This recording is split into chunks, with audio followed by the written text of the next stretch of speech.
Changing the brake pads on Nissan calipers off a Bandit 1200 fitted to my Kawasaki ZRX. So as you can see, I've already done the left side. This is how I do it. I'm not telling you how to do it. So I always used EBC HH Sinter brakes, and I put copper slip on the back plate. I know some people don't, but I've always done it. I've had this tin of anti-seize grease for, well, since the 90s, maybe over 30 years. So first thing you need is a good torch, even outside here, just to see in. And there's a pin, screw-in pin goes through here into that side with a anti-rattle spring here and a R pin at the back there to hold it in. So the first thing I do is I take the clip off, unscrew the bolt, and then I use, I've got lots of pliers, I've got Nipex and everything, but I've found that these Stanley ones are perfect for my purposes.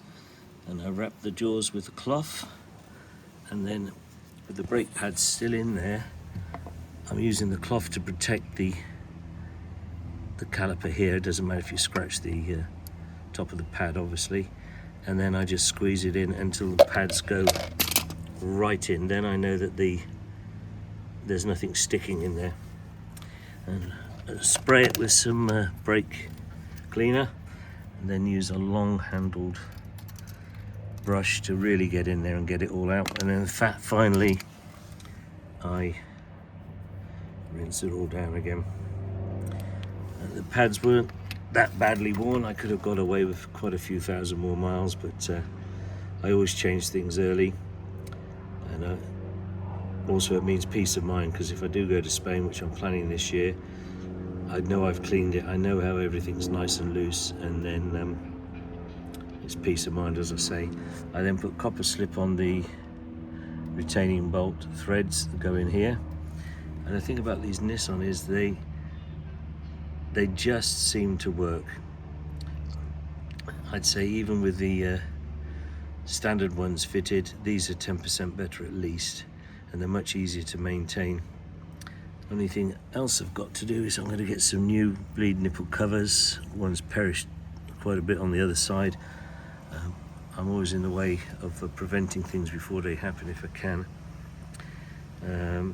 Yes, so there it is really. It's very simple to do. And when the pads are out and you pull the pistons in, much easier to get the new ones in, wriggle them in. So I'm always worried that I'm going to put them in the wrong way. So I check and double check. I don't know the torque setting for this, because this is from a Bandit. If I could find that out, I'd torque it down, but it doesn't need to be that tight because you've got an R pin there anyway, so I just nip it really. I don't want to damage the threads. So there you are. I'll clean a bit more on the outside there, but I highly recommend these Nissan brake pads, brake calipers. Really good stuff, and combined with the Hell hoses, do the job very well indeed.